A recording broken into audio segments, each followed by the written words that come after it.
Good morning, everybody. We're like November 14th or 15th. Kind of gloomy, overcast day, which is good because I just realized I forgot my sunglasses. We're mid-November. We should have lots of snow on the ground. I shouldn't say lots, but we should probably have snow on the ground by now. We've had a ridiculously nice fall for doing dirt work, maintenance, all that kind of fun stuff. And forecast looks like we're going to get some snow. It's going to cool off in the next week or so here. I'm thinking we're pretty much at the end of doing dirt work. I've got Zach out picking stones for today. And the next few weeks we got a lot more grain to move. So I'm out here on one of my flat, if this isn't the flattest land that we farm, it's very close to it. I can't really think of anything, especially this is a 300-acre field. There's probably at the very low spots to the high spots, maybe 8 feet difference in half a mile. So there's not a lot of grade out here. I was screwing around yesterday. There's 4 little sloughs at the that's the west end, that I was hoping I'd be able to drain. Again, they've just subsided over the years. They used to not be there. I was hoping I could get them to, but it's a lot of work. I don't know if I could do it in the couple days I'm trying to get everything finished up here. And it would be very flat. So there's the potential for making the situation worse. However, I have found a little project here. So over there is just a little depression, a high spot in this hill, and then here's another one, and a slight high spot in that hill. So I'm just trying to fill those. So this dirt is getting taken to that depression. And this is another situation where, like, if I had a scraper, I could be a lot more efficient. I haven't got new blades for this thing yet, but I don't know if it shows on camera, but it's high to about there, and then you start getting into that. And it's not very big. That one might be 40 feet. This one, it might be 25 feet, but it's kind of the wrong way, and I always seem to pick with the sprayer. Might even be able to see a run that always lines up with this one. Usually I can wing over that one each way, just on where I typically pick my AB lines. Looks like I sprayed. Oh, sorry, I was backwards. This one I can wing over. That one I usually have to go around. So I kind of got started yesterday. You can see I've drug a lot of dirt into this one. Again, not very big. I can't drag too much more. Most of what I have left over has got to go into that far depression. If I had a scraper, I could do a couple of runs at her and then dump. Or really what I would probably do is run one way, dump, back, and then dump again. So maybe a scraper's in the future. Maybe I talked Dad into buying that because I've got that guy. Not a lot has to come out here, but some does. I would say 4 or 5 inches. It's always hard to tell. The ditch assist, it said about 1 foot. And I want to say it said about 13 inches over here, 13, 14. But if you can take some off the top, put it in here, take some off the top, put it in there, you end up with a lot less work.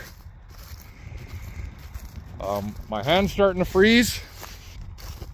Just not acclimatized to this weather just yet. So I'm going to run and hop in the tractor. So I did have it surveyed. You can see my tracks all the way to there yesterday. I'm thinking this is about where I need to start. So this is my first setup of the day. I did have it set up for an auto grade yesterday, but I'm gonna resurvey and we'll see what we get. Oh, follow. So we've gone about 800 feet. Stop. Slope IQ. 0.05 is what I always set to. Propose. So we're seeing about 1.5 feet on the first one. Yeah, about 1 foot on the second one. This is where I am right now.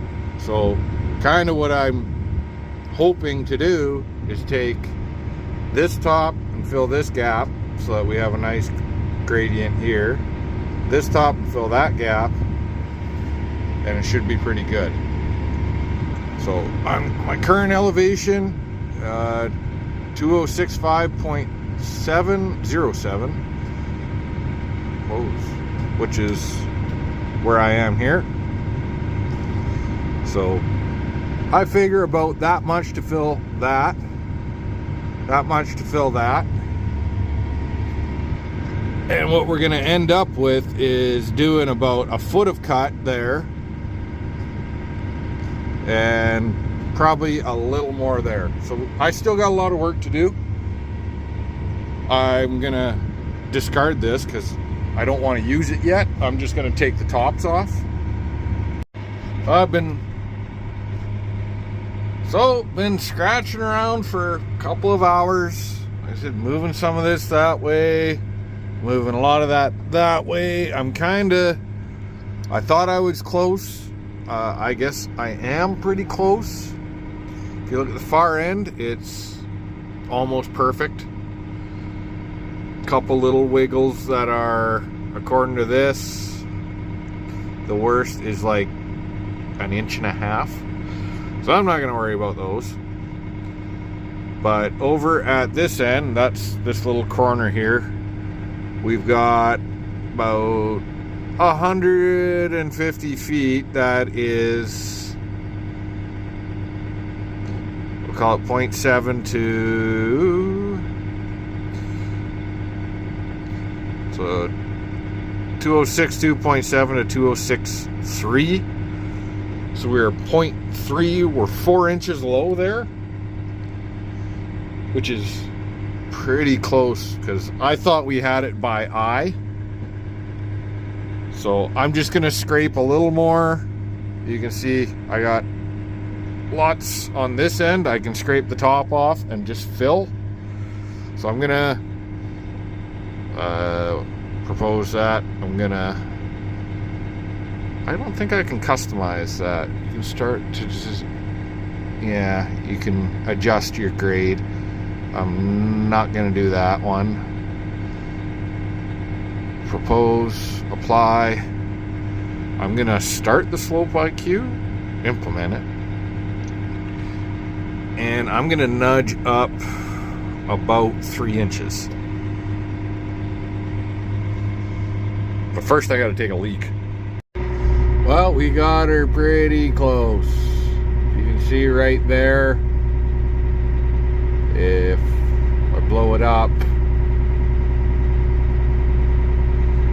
we are about 0.15 inches high, maybe 0.2, feet, which is, 0.2 feet is 2.5 inches. And then over here, we are pretty close to the same at our worst spot. Now, the corner has a little bit of a dip on the inside edge. Where's my finger? Right just above the globe. There's a little bit of a dip, and I suspect that's part of it. So, I'm going to start the process of backfilling. So usually, I think I might have said this in the previous video, but I usually strip the topsoil as best as I can. I don't mind if there's some mixing. I've heard lots of people say that over the years the clay is heavier and it will fall through. I like to do the best job I can. And so I try and strip it, get the black dirt and kind of some of the brown stuff, which is partial clay. Still good dirt. And I get it nice and wide. And I do have to say, I think this is the widest one I've ever worked. And, you know, being that it's flat land and I'm not doing where two hills meet, that usually gets to be a bit of a harsh bump. This one's going to be almost, I'm not going to say perfect, but almost textbook as far as how to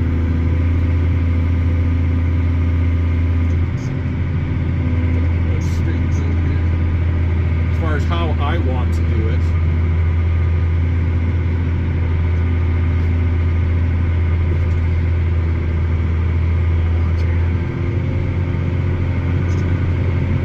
So I'll strip it and I'll play with the clay. And when I can, I like to use my clay instead of move my clay, so that I have half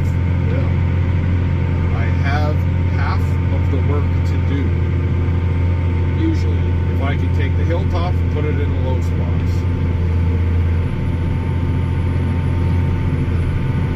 The real kicker is, if I strip too far, it just takes a lot longer to move that stuff back in.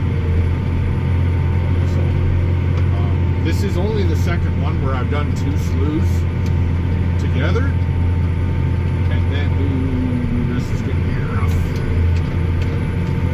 and then made that drain. Again, I'm loving the way this one's looking. Lean there. A big reason I like to put the topsoil in is, back on top, is to give the seed something to go into. It'll root nicely into the clay as well, hopefully, and just give it some confidence. This one doesn't really run water, it just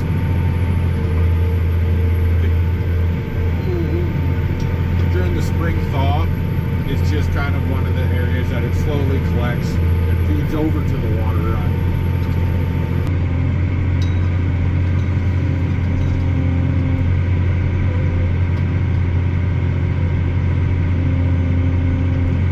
Did find, so my first one where I connected two sloughs was a straight line. This one is almost a 90-degree corner. I definitely should have stripped further away at the corners than I normally do. And I didn't really clear my ends properly. Get down there. But it's a work in progress. I've really never done this before last year. I think I've done a little small kind of stuff, but nothing of this scale. I wouldn't say it's the most enjoyable thing in the world. It's a lot of slow work and it can be frustrating when this thing digs too hard. It still will, even though I put that limiter on there.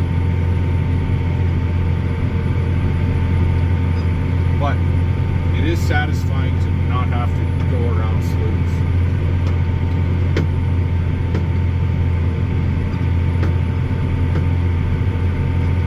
We actually, pretty sure we seeded through these sloughs this year, but then we lost most of them because they drowned out.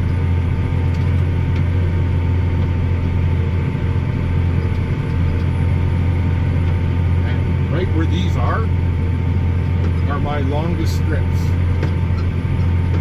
Like half or 1 mile runs. And boy is it nice, especially in the sprayer. You just crush it.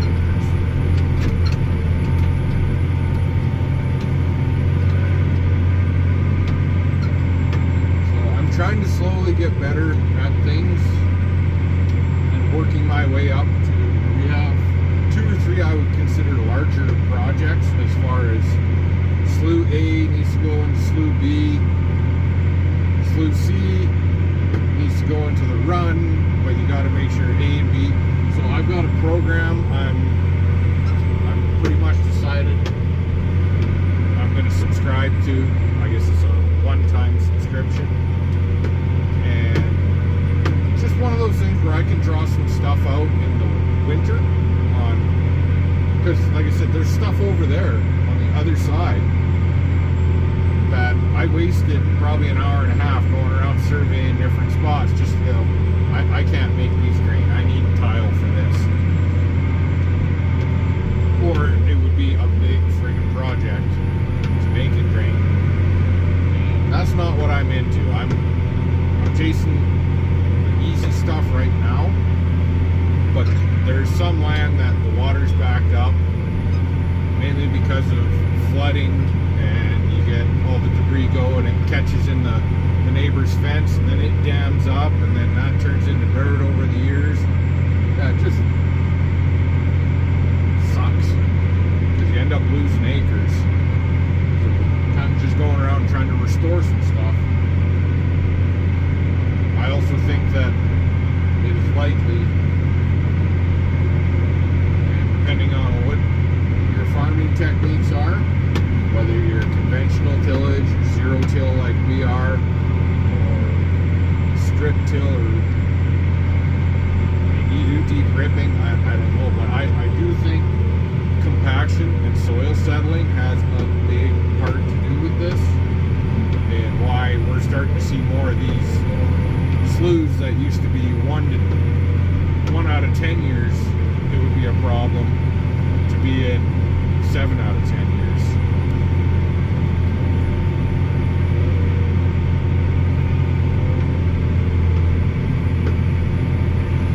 Had another idea today. I've always been saying I want to put weights on, and I don't know why this didn't come to me sooner, but I'm going to look at putting calcium in those back tires. That would work. I don't know what honestly don't even know what the tire size is right now, but can't remember the density of pounds per gallon calcium is, but you know, if I could get 60 gallons in, and let's say it's 15 pounds per gallon, might not be that easy. Maybe at the end here I'll do some quick Googling and we'll figure out if this is worth it or not. But if I could put a fair amount of calcium in those and get 300-400 pounds of tire, extra weight. Well, I found a chart. I'd say exactly. Oh, I get it now.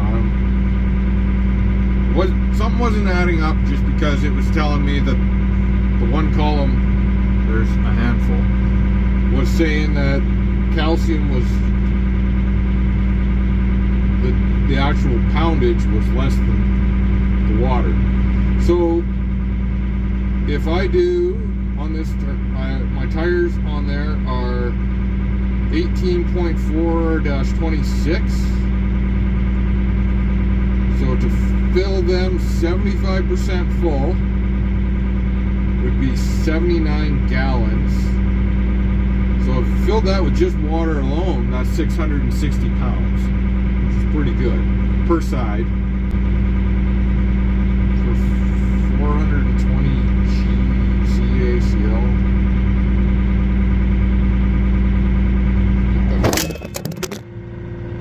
Whoops.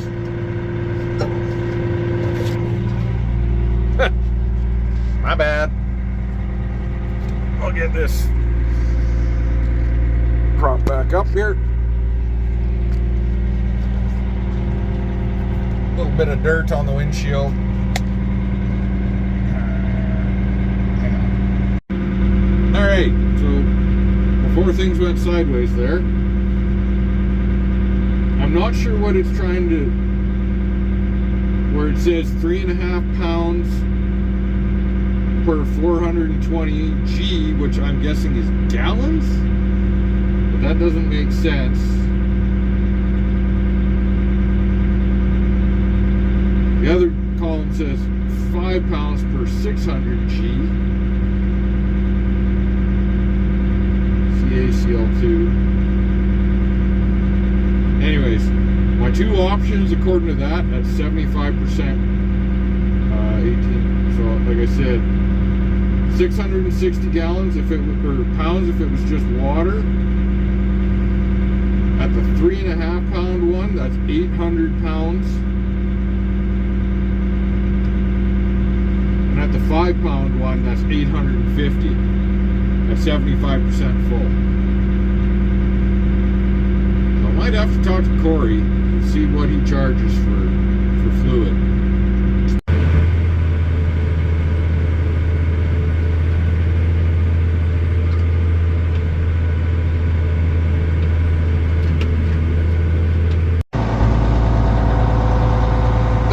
Be my best one yet. Hit it with the disc in the spring over here.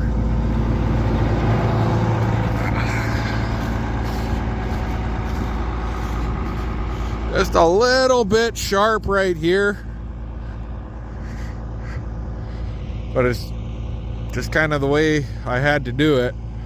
But I think it run across here with the disc a couple times. Should be turning the sprayer about here. Looks like the sprayer tracks come about there, so should be able to seed right through that, I would hope.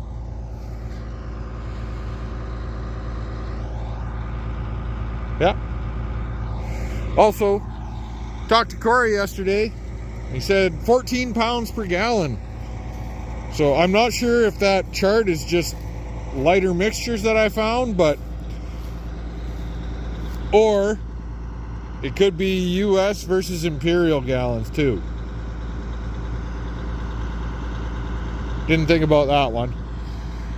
So we could be adding anywhere. He said, yeah, 14 at 80, I think is like 1,100 pounds. So anywhere from 800 to 1,100 pounds per tire we could be adding to the back here. And with that kind of leverage, I think that'll really help prevent the blade from skating. And I'm also gonna check out potentially a new blade, like the cutting edge of the blade. And we'll be in really good shape. But I sure do like how this finishes with the smooth edge. But you can get her close and hit her with the disc. For the 15-20 minutes it would take us to rip up and down this a couple times with the disc, would save a lot of time cutting. Sorry, we could save a lot of time cutting and still be ahead by ripping up it with the disc to finish it. And also, who knows, like if it's only a 2-inch or even a 3-inch cut, who cares? There's 2 or 3 inches of undulation all over the place here. But if I could cut smoother, I could really increase productivity.